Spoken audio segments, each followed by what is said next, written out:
Diletos irmãos em Cristo, a paz do Senhor, nobres professores, convencionais que nos assistem, aos nossos amigos superintendentes da Escola Bíblica Dominical, bem como aos pastores presidentes que participam da Escola Bíblica Dominical, é com prazer que estamos a trazer mais este programa, Escola Bíblica Dominical.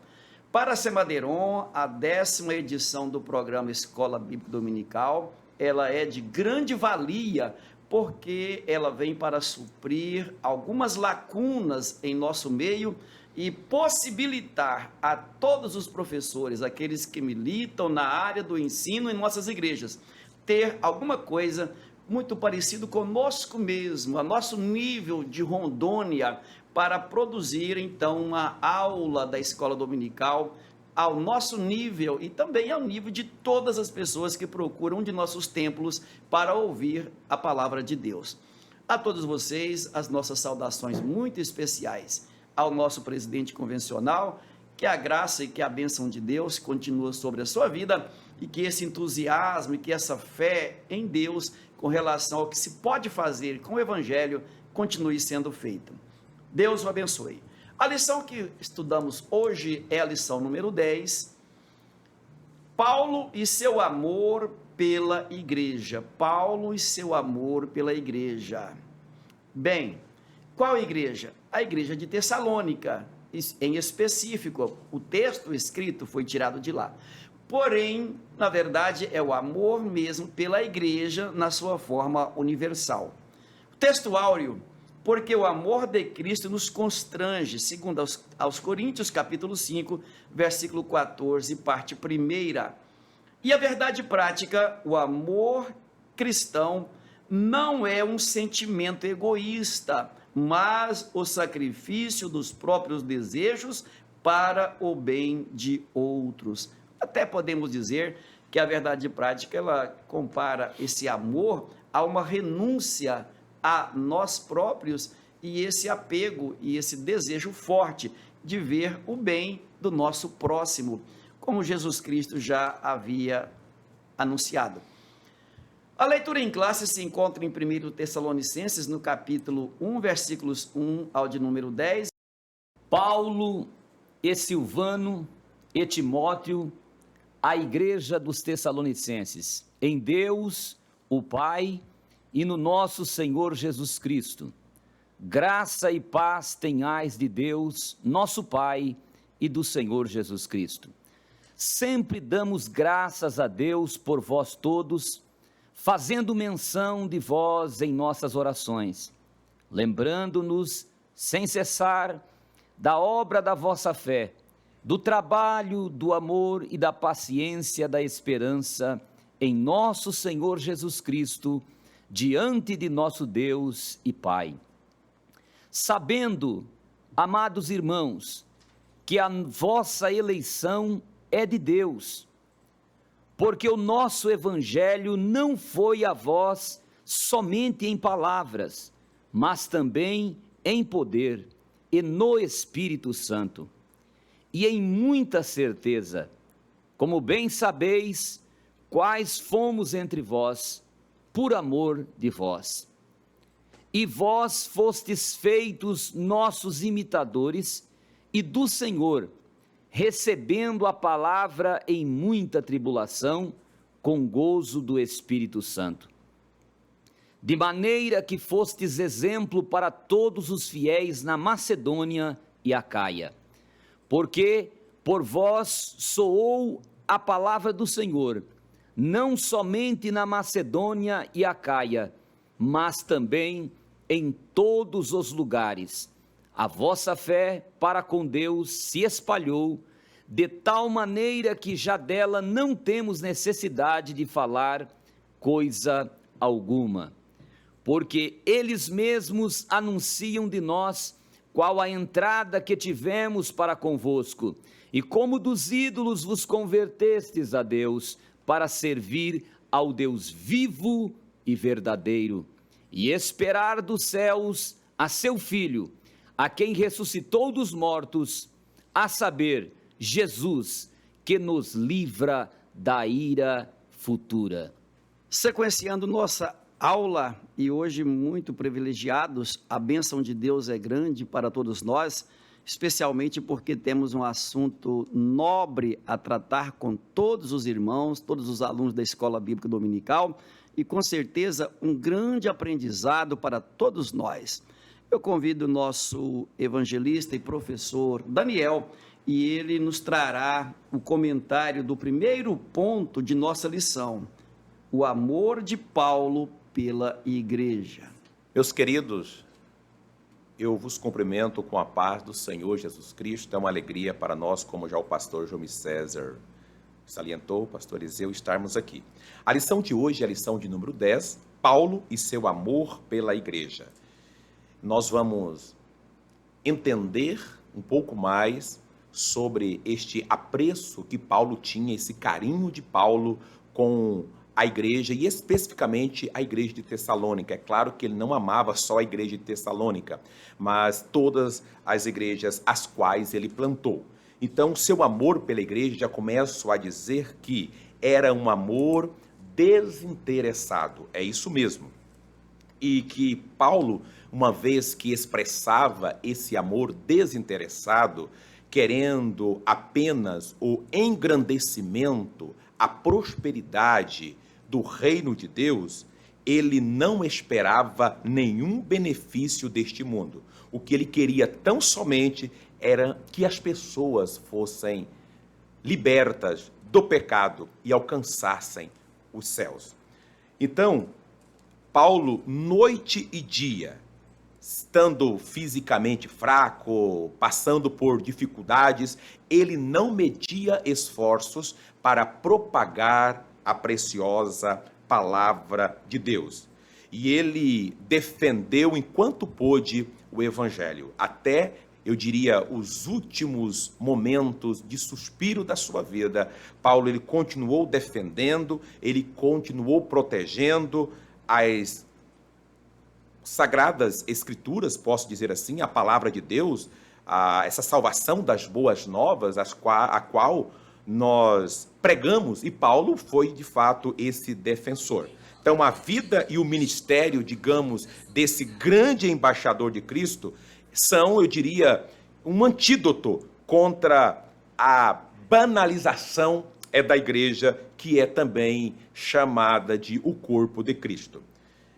Nós vamos para o primeiro ponto da lição, após esta rápida aqui introdução, o amor de Paulo pela igreja, o amor como o de um pai para um filho. Meus queridos, é bem verdade que há muitos líderes que não conseguem, de repente, expressar seus sentimentos, de repente, muitos líderes não conseguem nem verbalizar o seu amor pelos seus liderados. Isso não fazia parte da forma que Paulo utilizava, da metodologia do apóstolo Paulo. E aqui já no primeiro ponto nós vamos encontrar. E o primeiro ponto ele vai nos ensinar, de fato, que todos nós precisamos aprender a valorizar as pessoas. É isso mesmo. Nós precisamos aprender isso, porque o amor é um ponto alto do cristianismo. Enquanto essas pessoas elas estão conosco, precisamos valorizá-las. Precisamos dizê-las, ou dizer a elas, que o amor deve fazer parte da nossa vida cristã. E esse amor ele precisa ser contagiante, não somente amar de palavras. Tiago vai falar sobre isso. O amor sem obras não é nada, não vai servir para nada, porque uma pessoa, um mendigo está ali faminto e eu vou falar para ele, eu lhe amo, eu amo você bastante. Essas palavras que eu diria a ele não vai matar a sua fome, enquanto eu não for e trazer algo sólido para essa pessoa. Então, o amor de Paulo pela igreja, o amor como o de um pai para um filho. Quando nós vamos para uma das suas epístolas, quando Paulo escreve aos irmãos de Filipos, e estou me referindo à epístola do apóstolo Paulo, logicamente, aos Filipenses, capítulo de número 1, e a partir do versículo 3, ao versículo 11, Paulo vai dizer: dou graças ao meu Deus por tudo o que recordo de vós, fazendo sempre com alegria súplicas por todos vós em todas as minhas orações. E Paulo continua dizendo: pela vossa cooperação no Evangelho, desde o primeiro dia até agora, estou plenamente certo de que aquele que começou boa obra em vós há de completá-la até o dia de Cristo Jesus. Aliás, é justo que eu assim pense de todos vós, porque vos trago no coração, seja nas minhas algemas, seja na defesa e confirmação do Evangelho, pois todos sois participantes da graça comigo. Pois minha testemunha é Deus, da saudade que tenho de todos vós, na terna misericórdia de Cristo Jesus. E também faço esta oração. Qual a oração de Paulo?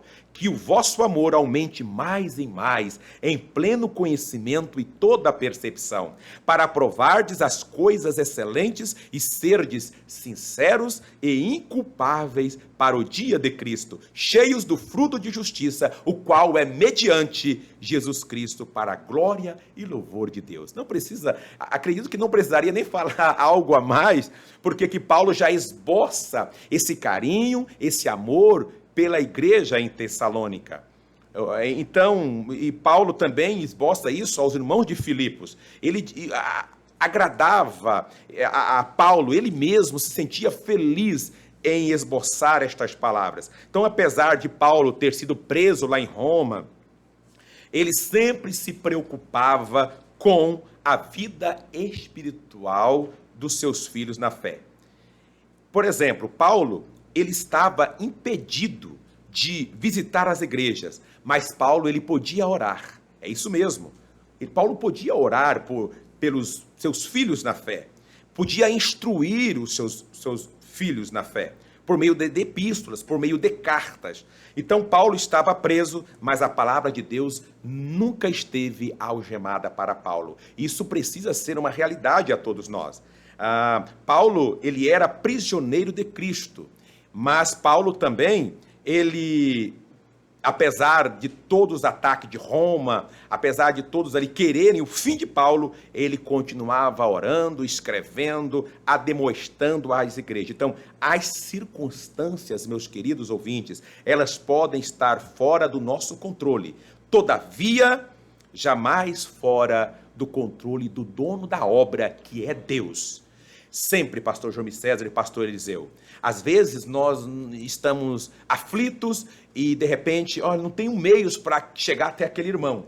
Mas por meio, hoje nós temos várias ferramentas, por meio de uma mensagem do WhatsApp, do Instagram, enfim, Deus, ele pode falar para uma pessoa. Então assim, Paulo, nesse primeiro ponto, ele expressa esse amor como o de um pai para um filho. E aqui nós avançarmos, é claro que o nosso tempo ele não nos permite ser muito extensivo, mas com base nesse texto que eu li, podemos aqui enumerar as principais características de um pai espiritual e que isso estava presente na vida de Paulo. Por exemplo, o pai espiritual, o que ele faz? Ele intercede pelos seus filhos. Filipenses capítulo 1, versículos 4 e 5. Outra característica, um pai espiritual, ele incentiva o crescimento espiritual também de seus filhos. Filipenses 1:6, você encontra essa referência. E terceiro, o pai espiritual, ele não negligencia a responsabilidade de seus filhos. Ele ama, ele exorta, mas o pai espiritual, ele não descuida em hipótese alguma de seus filhos. É aquela pessoa que expressa os seus pensamentos e atos em um amor genuíno pelos seus filhos. Então ele clama pelo crescimento espiritual dos seus filhos. Ou seja, o crescimento espiritual dos filhos gerados na fé para Paulo era a alegria de Paulo. Ou seja, aqui cabe bem a palavra chamada de altruísmo. É eu me colocar no lugar de outro ou de outra pessoa. E seguindo avante, nós temos ainda neste tópico, o amor deve nortear a nossa vida na igreja local. Pastor João César, pastor Eliseu, vocês que nos ouvem, Paulo, ele ficou deveras muito contente ao saber do modo de vida dos crentes ali em Tessalônica. Isso agradou muito o apóstolo Paulo. ele ter esse conhecimento que os irmãos estavam unidos, que os irmãos estavam colocando em prática o que Paulo havia pregado. Paulo não chegou ali apenas e fundou uma igreja e deixou tal qual um agricultor que planta, ele até limpa ali o terreno antes, planta algo, e digamos que ele plantou ali o arroz, o feijão, enfim, quaisquer outros tipos de produtos agrícolas, e depois deixou para lá. Aí vem as ervas daninhas, vem aquilo que nós denominamos de pragas, né? E vai sufocar este alimento. Não, Paulo passava por ali, limpava, podava, e o processo da poda a gente sabe que é dolorido, mas Paulo fazia isso. Então, apesar do pouco tempo que Paulo havia passado com os irmãos ali em Tessalônica, os irmãos ficaram firmes na fé. Por quê? O pouco que Paulo trouxe foi o necessário para aqueles irmãos. Às vezes uma pessoa fala muito, muito, muito, mas de pouco aproveito. Ou seja, o pouco que Paulo falou ali para aqueles irmãos foi o suficiente para manter cada um deles firmes na fé. Firmes na fé. E essa disposição de seguir a Cristo tocou o coração de Paulo. Quando Paulo soube que os irmãos de Tessalônica, de fato, estavam firmes na fé, isso encheu Paulo de regozijo, de júbilo e de louvor. Aí, como diz mesmo o nosso pastor Elianai Cabral, essa igreja, ela era formada por pessoas que abandonaram a crença em ídolos pagãos e pela fé eles abraçaram o evangelho. Logo, o evangelho, aqui cabe essa observação, logo o evangelho não é só um discurso, mas ele implica em práticas convictas. Muitas pessoas entram no evangelho, e geralmente as pessoas que só entram no evangelho são pessoas superficiais. Elas até saíram do Egito, todavia o Egito continua dentro dessas pessoas. Agora, quando nós mergulhamos no evangelho, a Bíblia diz que as coisas velhas, elas já passaram, já se foram. Já se passaram as coisas velhas, e eis que tudo agora se torna novo. E este novo crente, ele vive novidade de vida, pastor Iseu, dia após dia, dia após dia. Então hoje, muitas igrejas, elas até nascem de uma forma grandiosa, mas logo ficam doentes. E o que dizer também de igrejas que já nascem doentes, porque recebem palavra de homens e não palavra de Deus. O homem, ele é um instrumento de Deus, mas ele fala em nome de Deus. É Deus quem provê todo o mecanismo. Então, muitas igrejas doentes que são alimentadas com o farelo das doutrinas por aí, não com o cerne, não com aquele alimento de fato sustentável, que vai progredir essa pessoa, que vai dar força. Sabemos muito bem que uma criança, quando ela é bem alimentada na sua infância, com alimentos com vitaminas adequadas, essa criança cresce saudável, e quando ela pega uma enfermidade, geralmente ela não sofre muito, porque ela teve uma boa estrutura. Nós sabemos muito bem disso. A pessoa, então, se eu posso dar o trigo genuíno, por que eu vou dar farelo? Se eu posso dar o trigo para essa pessoa, aqui estou usando uma metáfora, claro, conotativamente falando, é a verdade divina. E isso deve ficar impregnado em nosso sentimento, em nosso ser, porque aquele que está caminhando para o céu, de fato, precisa estar pautado nas Sagradas Escrituras, e este ensinamento tem que ser genuíno. Pois bem, finalizando o tópico 1, o amor deve nortear nossa vida cristã, saltei ali. Eu quero só fechar com Josué capítulo 24 e 15, acredito que é próprio para isso, que vai falar das escolhas que nós devemos fazer. Tem pessoas fazendo escolhas erradas, e lá na frente isso não vai dar muito certo. Então Josué chega para o povo e diz: olha, não sei se vocês querem continuar na terra dos amorreus aí, onde vocês habitam, mas eu só sei de uma coisa, que ou talvez vocês queiram aí habitar nas terras da além do Jordão, mas eu e minha família já fizemos uma escolha. Se vos parece mal aos vossos olhos servir ao Senhor, escolhei hoje a quem vos servais, mas eu e minha família serviremos ao Senhor. Diante disso, pastor Eliseu, diante desse primeiro ponto aqui, o amor de Paulo pela igreja, Já citamos aqui que Paulo ele foi um grande plantador de igrejas. Agora, como é, pastor Eliseu, que ocorreu a implantação da igreja em Tessalônica? E além desta implantação, como é que Paulo acompanhou esse crescimento? Então, irmão Daniel, nós percebemos que a igreja de Tessalônica, uma igreja que cresceu muito, 2 cartas foram escritas para esta igreja.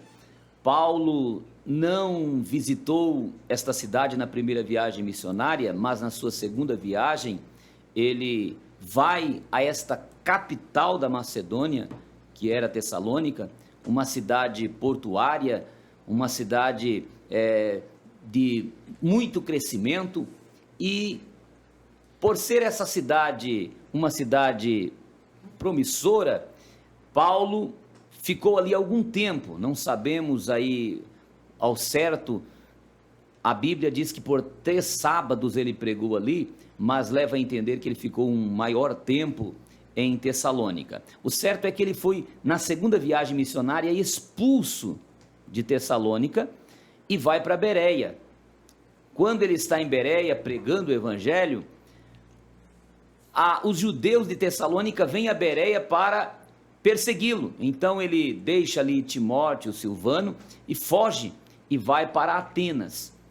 Enquanto ele está em Atenas pregando o evangelho, ali sozinho, Timóteo e Silvano estão se organizando, porque ele manda chamá-los rapidamente, e então eles vão se encontrar ali em Atenas, e logo em seguida estarão juntos em Corinto, na próxima cidade, que é a capital da Acaia. E agora de Corinto, Paulo vai escrever essas cartas para Tessalônica. É importante a pergunta do acompanhamento, porque Paulo esteve ali em Tessalônica rápido, nessa segunda viagem missionária, foi a segunda igreja que ele pregou na Europa, na sua segunda viagem missionária. Foi expulso rapidamente, mas ele soube que ali ficou um grande trabalho, e as pessoas iam e vinham, trazendo notícias para Paulo, e dizendo que aquela igreja estava seguindo o amor, a fé, a doutrina, exatamente como Paulo tinha ensinado. Isso deixou Paulo profundamente animado, e ele tinha desejos enormes de voltar, mas o Espírito Santo não lhe permitia que ele voltasse ali a Tessalônica, até porque quando ele foi em Tessalônica, ele foi apoiado e hospedado por um homem chamado Jason, e esse homem, importante na cidade, acabou sendo preso pelas pessoas ali, ou pelo menos embargado pelas pessoas judias daquela cidade, e Paulo fugiu, mas o Jason teve que dar ali uma determinada soma em dinheiro, conforme solicitado, para que ele soltasse e liberasse. Dá a entender que Paulo, que Jason prometeu que não deixaria mais Paulo voltar ali, era um compromisso para que ele pudesse então ser solto e livre. Mas Timóteo e Silas seguiram para a cidade de Bereia, que é a próxima, e ficaram ali atentos, e as mensagens iam e vinham, isso é importante, e Paulo com aquela saudade enorme, como um pai que gerou aquela igreja. Então quando ele está aqui em Atenas, que ele vai para Corinto, já agora junto novamente com Timóteo e Silas, ele envia as 2 cartas a Tessalonicenses, essa primeira carta expressando esse amor, e ele demonstra que essa igreja estava num crescimento e numa estrutura, tão bem alicerçada, ele vai retratando, e quando ele manda a primeira carta, logo surgem algumas dúvidas, como é normal, e então houve a necessidade de ele enviar uma segunda carta aí pelos idos de 51 depois de Cristo. Então Paulo tinha esse amor, esse cuidado, mesmo não podendo estar lá, mas ele estava ansioso, orando pelos irmãos e enviando essas cartas com tanto carinho. As cartas aos Tessalonicenses foi uma das primeiras cartas escritas por Paulo, ela ou então Gálatas. Sequenciando nossa escola bíblica dominical, nós temos ainda o segundo ponto a ser estudado, e com certeza será de muito proveito para nós, e queremos então a colaboração do professor Eliseu. Ele nos fará então esse grande comentário aqui desse texto. O segundo ponto de nossa lição ele fala do amor e fé na igreja. Claro que, tomando com base a igreja em Tessalônica, o amor de Paulo pela igreja em Tessalônica, mas também pelas demais igrejas que Paulo pastoreou, plantou, acompanhou, porque Paulo foi esse homem que serviu-nos de exemplo de como cuidar, de como evangelizar, de como doutrinar uma igreja, tanto no ensino teórico, na escrita, na fala, quanto na vida prática. E o assunto aqui, ele é importante porque está tratando de amor. E amor termina com R, é como que fosse aí da terceira conjugação, né? Amor, um verbo, e verbo implica em ação. Então, quando falamos em amor, nós não podemos ficar com ele guardado dentro de nós. O amor, para que ele seja de fato praticado, ele tem que ser exteriorizado. Para que ele de fato exista, precisa ser manifesto. Então nós temos aqui o primeiro subponto que diz o amor, uma palavra proeminente nas cartas de Paulo. Paulo, o tempo todo, fala desse amor. É ele que vai dizer, por exemplo, em Romanos 5 e 8, mas Deus prova o seu amor para conosco, em que Cristo morreu por nós, sendo nós ainda pecadores. A base do amor está em Deus. Deus é o próprio amor. E quando nós olhamos para Jesus, nós temos a prova do verdadeiro amor de Deus. Por quê? Deus nos amou sendo nós ainda pecadores, sendo nós inimigos. Quando nós estávamos de costas viradas para Ele, quando nós estávamos opostos a eles, pecando e fugindo de Deus, mas Ele nos amou primeiro e nos amou a tal ponto de morrer por nós. Então, 2 Coríntios capítulo 5 e versículo 14, que é o nosso texto áureo, diz que o amor de Cristo nos constrange. O amor de Deus ele é tão grande que ele mexe conosco lá dentro. Sabendo isto, que se Cristo morreu, um morreu, logo todos morreram. Então, se Cristo morreu por todos, todos nós morremos. É como se cada pecador arrependido tivesse ido lá na cruz e morrido para a salvação. Então, Jesus fez a vez de todos nós morrendo em nosso lugar, a chamada morte substitutiva. Então, nós vemos Paulo preocupado com este amor. 1 Coríntios capítulo 13, ele vai falar da importância do amor. Ele diz: de que adianta falar a língua dos anjos, a língua dos homens, ser cheio de sabedoria, até entregar o corpo para ser queimado? E ele vai forte em suas palavras dizendo: ter a fé a ponto de transportar os montes, mas não ter o amor, de nada vale. Então, o amor é um ensino cerne nas mensagens paulinas. O segundo subponto diz que a fé e o amor, no ensino de Paulo, ali naquela igreja nos demonstra que Deus estava na vida de Paulo, trabalhando a fim de que as pessoas pudessem ver através do seu amor o próprio Deus. Porque, como diz o apóstolo João na primeira carta, no capítulo 4, versículo 7, o amor nos identifica com Deus. É através do amor que passamos a parecer com Deus. O amor reflete a imagem de Deus por meio de nós, em nós e através de nós. Então, quando nós amamos, Deus é revelado através de nós. Então, diz o apóstolo Paulo ainda em Romanos, dizendo que o único débito que nós devemos ter é o amor. A ninguém devais coisa alguma a não ser o amor, porque o amor você pode entregar, dever, pagar. Quanto mais você amar, ainda é pouco. E aí, no terceiro subponto, nós vamos encontrar aqui a dimensão prática do amor na igreja. Na igreja hoje, Paulo, ele começa falando aos irmãos em Tessalônica que admira o amor, a fé, a esperança deles, e que isso lhe estava tocando o coração. E Paulo demonstra também esse grande amor enviando cartas, dando palavras de incentivo àqueles que o encontravam no caminho. As outras demais cartas dele ensinam isso.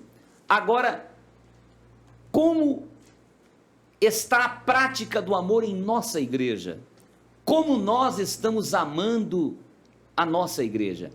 Tem pessoas que ele tem coragem até de criticar a sua igreja. Ele fica questionando uma coisa, questionando outra, como se a igreja fosse de pessoas. Hoje eu lia, enquanto estava lendo a Bíblia no livro dos Salmos, o salmista diz: Senhor, tem coisas tão profundas na tua palavra que o ímpio não entende, e eu cerro a minha boca para que não saia palavras que os ímpios não venham entender e depois escarneçam de ti. Eu preciso guardar a minha língua em todos os momentos, porque quem é o dono da igreja? Deus. E se eu estou falando da igreja, eu estou falando de Deus. Então, eu preciso amar a minha igreja, trabalhar, evangelizar, cultuar, fazer parte de cultos da terça-feira, da quinta, às vezes aquele momento em que, em uma programação, sabemos que terão tão poucas pessoas, às vezes eu até penso, o que eu vou fazer lá? Não vai me acrescentar em nada. Pode não acrescentar a mim, a você, mas alguém precisa daquele momento, a tua presença ali é um incentivo. E você está acrescentando. Isso é amar a igreja e amar as pessoas, os membros, os crentes da igreja, os nossos irmãos. A igreja em Jerusalém, ela cresceu assim. A Bíblia diz que não havia divisão, tinham tudo em comum, estavam na comunhão, no partir do pão, nas orações, em cada alma havia temor. E o Senhor acrescentava os crentes a cada dia. Por quê? Porque este amor estava ali derramado no coração daqueles irmãos. Quando nós amamos de verdade a nossa igreja, nosso trabalho, nós estamos representando Deus, estamos manifestando que somos verdadeiramente filhos de Deus. Lembra da parábola do samaritano? Pois é, aquela parábola, alguém que era tão religioso, mas que quando chega diante de Jesus e quer interrogar Jesus, ainda quis fazer uma pergunta para ver se Jesus tinha resposta, aquele doutor da lei, e perguntou: quem é o meu próximo? E Jesus disse assim: quem é o teu próximo? Aí contou uma historinha para ele, fala assim: olha, um homem ia descendo de Jerusalém para Jericó, caiu na mão dos salteadores, o machucaram, espancaram, deixaram no chão como morto. Passou um doutor da lei, mas ele muito ocupado com tanta coisa, julgando ele que era muito humilhante para ele descer ali e ajudar aquele sofrido caído no chão, e então passou de largo. Passou também um levita que trabalha no templo, que está ali a serviço também, a serviço dos sacerdotes. Agora passa por ali, mas ele estava na mente dele muito ocupado, talvez para parar também, ou por outras razões que são N razões. Mas de repente passou um samaritano. Samaritano é aquele tipo de pessoa que os judeus consideravam até como imundo. Mas esse samaritano, passando por lá, diz a palavra que moveu-se de íntima compaixão. Dá a entender que o samaritano, diferente desses outros religiosos que estavam a serviço da religião, ele estava indo a trabalho. E ele, para o serviço dele, perde o dia de serviço, desce ali do animal, levanta o doente, coloca na cavalgadura e volta. Ele não tinha como continuar a viagem, ele volta com esse doente, coloca na estrebaria e então depois vai resolver o seu problema. Nós não estamos tendo tempo para as pessoas, nós não estamos tendo amor pelas pessoas, nós às vezes não estamos tendo tempo nem para com o filho. É uma pressa, é uma correria sem fim que vivemos hoje, e isso revela algo que está lá dentro de nós, porque o amor ele vem de dentro. A falta de amor. Como estamos amando é a pergunta. E aí Jesus pergunta então para o homem: qual dos três que você acha que fez o correto?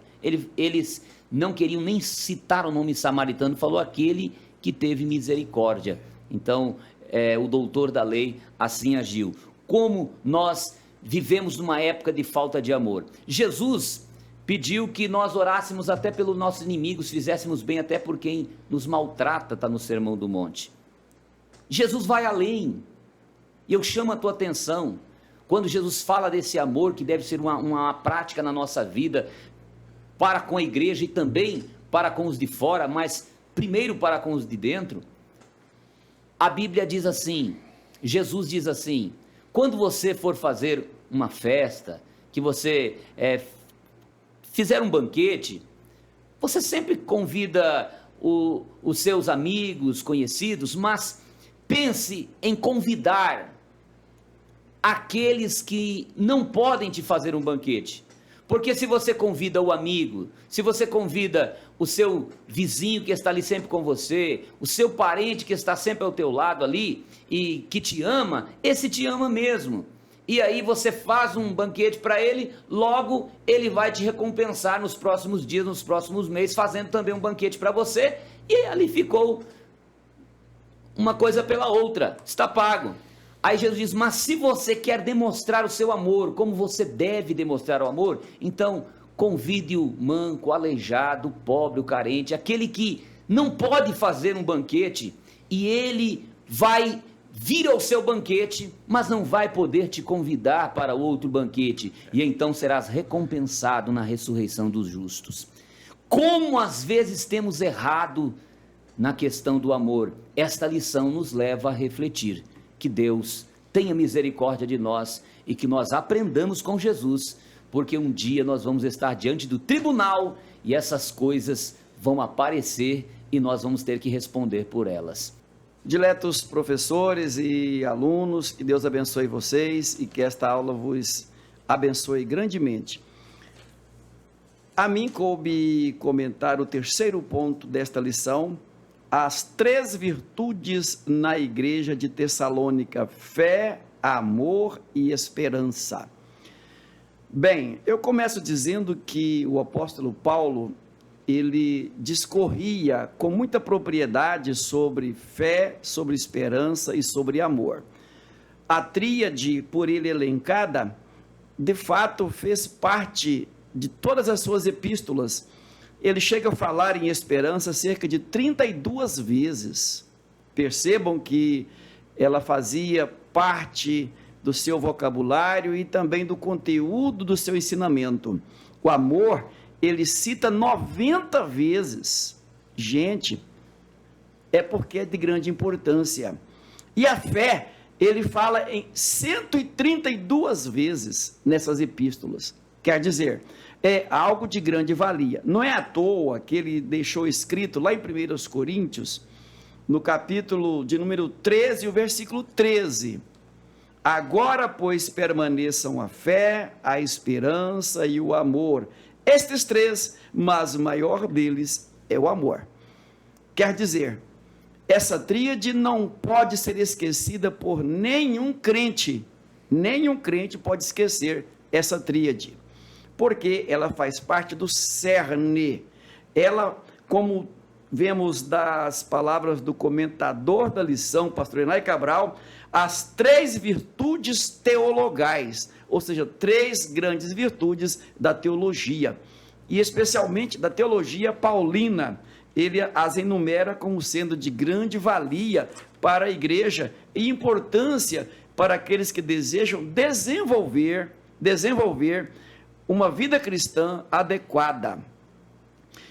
Bem, com relação à fé, temos aqui, ele pauta no seu escrito de que não pode ser uma fé estática, não pode ser uma fé morta, nem tampouco uma fé abstrata, mas precisa ser uma fé prática.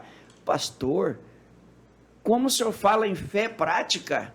Ora, é isso que o apóstolo Paulo quer dizer, a obra da vossa fé. A nossa fé precisa de praticidade, senão ela torna inócua, sem nenhum valor. Sem nenhum valor. É verdade que obra também sem fé, também é sem nenhum valor, mas as duas unidas, então faz isso da forma que o apóstolo Paulo, ele pensou e teologou, e isso ficou evidente nos seus escritos e de grande valia para todos nós. Com relação ao amor, nós temos que amar é mandamento. Eu repito, amar é mandamento. O Senhor Jesus, o Deus, o Espírito Santo, não nos perguntaram se nós queríamos amar nossos inimigos. Não. Ele determinou amar. Quer dizer, amar é mandamento. É diferente de gostar. Lembram que Pedro tentou devolver a resposta para Jesus, se amava, dizendo gosto? Não é isso que ele queria saber, não é isso que ele perguntou. Você me ama? Ok, você me ama? Bem, amar então não é uma opção nossa, amar é mandamento. Eu preciso amar, inclusive a quem não me ama, e é disso que me advirá algum galardão, alguma recompensa. Se eu amar só quem me ama, até os ímpios fazem isso, e isso não tem valor teológico, bíblico, espiritual nenhum. Que recompensa teremos? Agora, quando nós desenvolvemos o amor na forma descrita nesta mesma carta de Paulo aos Coríntios, vamos ver aqui nos versículos 4, 5, 6 e a metade do 8, ele fala assim: o amor é sofredor, é benigno, o amor não é invejoso, o amor não trata com leviandade, não se ensoberbece, não se porta com indecência, não busca seus interesses, não se irrita, não suspeita mal, não folga com a injustiça, mas folga com a verdade, tudo sofre, tudo crê, tudo espera, tudo suporta, e o amor nunca falha. Com isso, o apóstolo Paulo enfatizava a importância de amar. Por último, ele fala na esperança. A esperança nunca pode faltar em nós. Essa esperança do verbo esperançar. Você pode olhar no seu dicionário, Aurélio, você encontrará o verbo esperançar. Essa esperança, ela faz parte do verbo esperançar. E essa esperança que Paulo se refere é uma esperança viva, que nos faz crer, andar, que nos motiva. É esperança motivadora. Eu, você, nós precisamos dessa esperança. Por isso, então, que ela não pode faltar. E, mais uma vez, eu repito, fé, esperança e amor precisam estar em nosso cotidiano. Senão a nossa teologia, senão a nossa religiosidade, senão o nosso trabalho fica em vão. E para terminar, eu quero esclarecer, essa fé que Paulo se refere aí, não é a fé dom do Espírito, não. Também não é aquela esperança dom, também não.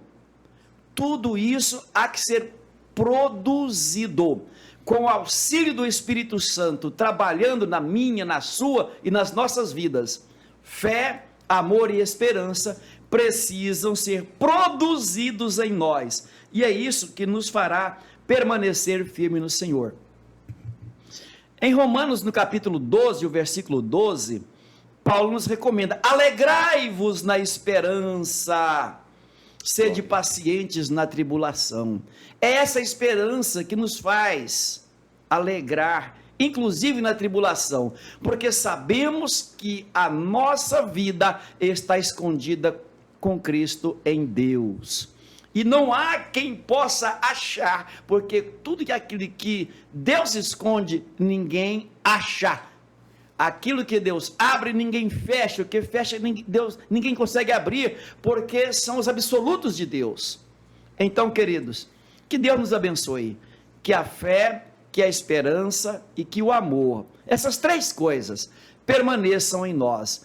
Ainda que as demais passem, mas que essas três permaneçam em nós. E por incrível que pareça, pastor Eliseu, parece-me que tanto a fé, a esperança e o amor estão em via de escassez.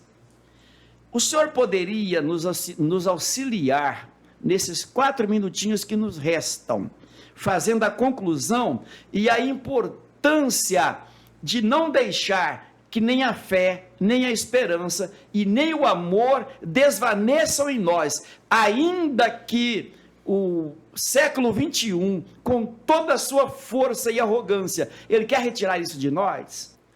A fé, o amor e a esperança estão interligados. Enquanto a fé, ela fala de crer agora, de decidir por viver uma vida firme naquilo que aprendemos, porque esta fé que está tratada aqui é a mesma que Paulo nomeou em Gálatas 5:22 como fruto do Espírito.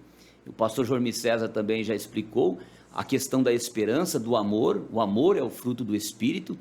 E nós vivemos numa época em que as pessoas têm muita pressa, então acabam tendo dificuldades para esperar. E aí Paulo vem falar da paciência na esperança, né? A capacidade de amar, a capacidade de ter fé e de ter esperança, precisa-se de paciência. Mas o que é a paciência? É sinônimo de longanimidade, longo ânimo. Eu preciso ter essa graça de Deus para desenvolver cada dia mais fé, que é confiança em Deus plena, esperança, ter a certeza de que o mundo por aí tem uma esperança que morre, mas a esperança do crente não morre, e que o amor que Deus colocou em nosso coração não é um amor filéu, o amor storge, o amor eros, que são amor também no grego, mas é o amor ágape, o amor de Deus que não quer nada em troca. Nós precisamos aprender a servir as pessoas sem querer algo em troca. Dificilmente alguém queira fazer, ou humanamente falando, a nossa carne não quer fazer algo para não receber nada em troca. O mundo não ensina isso, mas a palavra de Deus nos ensina. Eu preciso amar, eu preciso viver para Deus sem querer retorno das pessoas, fazer o bem sem buscar retornos. É isso que Jesus está ensinando. Eu costumo comparar isto com o Rio Jordão, por exemplo, ou o Mar Morto, melhor. O Mar Morto, ele está lá embaixo, então os rios vão descendo e chegam no Mar Morto e param ali com as suas águas. O Mar Morto recebe água, mas ele não envia água para ninguém. Então ele acaba sendo um mar morto. Pessoas que não se doam e que só querem para si são pessoas mortas. Mas se eu quero ter vida, se doe, viva para as pessoas, porque com certeza Deus terá o melhor para ti, no nome do Senhor Jesus Cristo. Deus abençoe. Muito obrigado, Deus abençoe a todos nós. Estamos finalizando mais uma lição da Escola Dominical.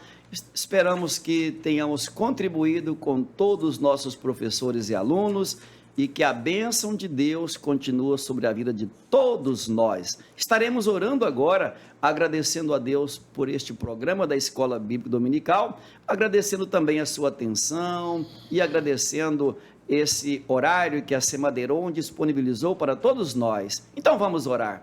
Deus eterno, Pai querido, em nome do Senhor Jesus estamos na sua presença e de já te agradecemos, porque o Senhor nos permitiu estar compartilhando com todos os nossos irmãos e amigos, professores, superintendentes, pastores, o conteúdo desta lição, Senhor, e que tenha isso servido para edificação espiritual e de preparo para a ministração desta aula junto a cada uma de suas igrejas. Pai amado, oramos agradecidos em nome de Jesus. Amém. Muito obrigado e até domingo que vem, permitindo Deus, neste mesmo canal e também nesta mesma lição, a lição grandona. Tá certo, gente? Muito obrigado.